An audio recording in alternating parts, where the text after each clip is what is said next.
In June 1520, two great kings from two rival kingdoms met in a shallow valley to the south of Calais to celebrate their newfound friendship.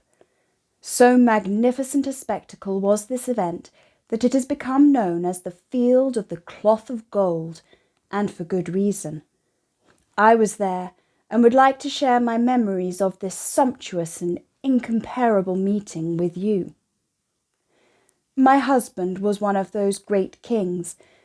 King Francois had ascended to the French throne in 1515, and I, as his wife of 1 year, became Queen of France at the tender age of 16. Despite being heavily pregnant with my 5th child, I was determined to support my husband and fulfill my role as queen, diplomat, and host at the Field of the Cloth of Gold. So my ladies and I travelled slowly through France, making regular stops, until we finally met up with the king's retinue and arrived at our camp near Ardres. As queen, I had seen many magnificent things, but nothing could have prepared me for the sight that met my eyes on that first day. Under the June sun, our camp looked like a glittering jewel. It was filled with tents made from cloth of gold and silver. The most magnificent of all these was the enormous cloth of gold tent that stood right in the centre, dwarfing all those around it, which would be my home for the duration of the meeting. Inside, the roof of the tent was lined with a blue cloth covered in sparkling gold stars. It looked heavenly. The tent was filled with beautifully carved furniture and large chests which overflowed with new gowns, kirtles, capes, jerkins and doublets made from cloth of gold, gold and silver tissue, brocade and velvet. Smaller chests contained our personal jewels and gifts that were to be given out during the various tournaments that had been planned to entertain the French and English courts. While preparations for this meeting were being drawn up, both kings had agreed not to shave off their beards until they met to confirm their commitment to it.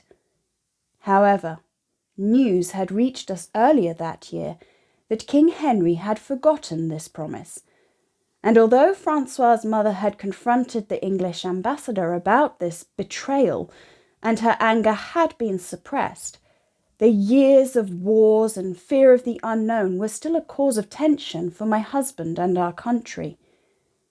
This tension increased, and we feared the English were going to deceive us when we mistook the glittering gold coats of the English king's retinue for armour.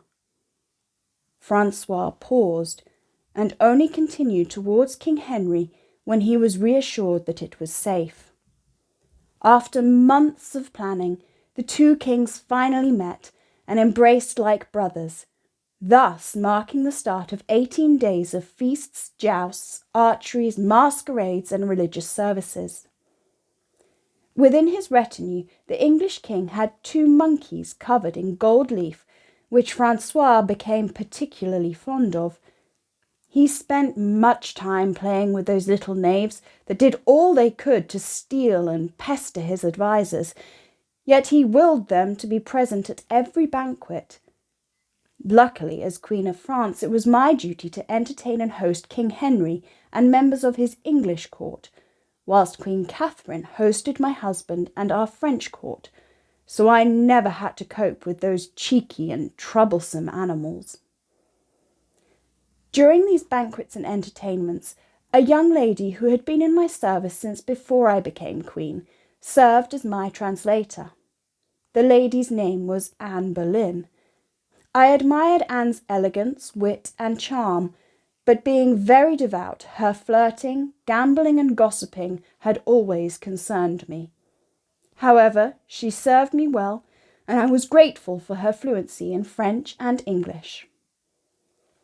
When not entertaining each other's husbands, our husbands entertained us with endless tournaments in jousting, archery, and wrestling.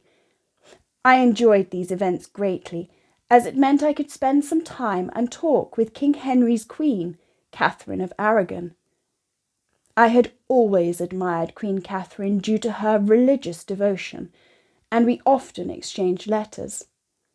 In October 1518, my eldest son was betrothed to Catherine's only surviving child, her daughter Mary.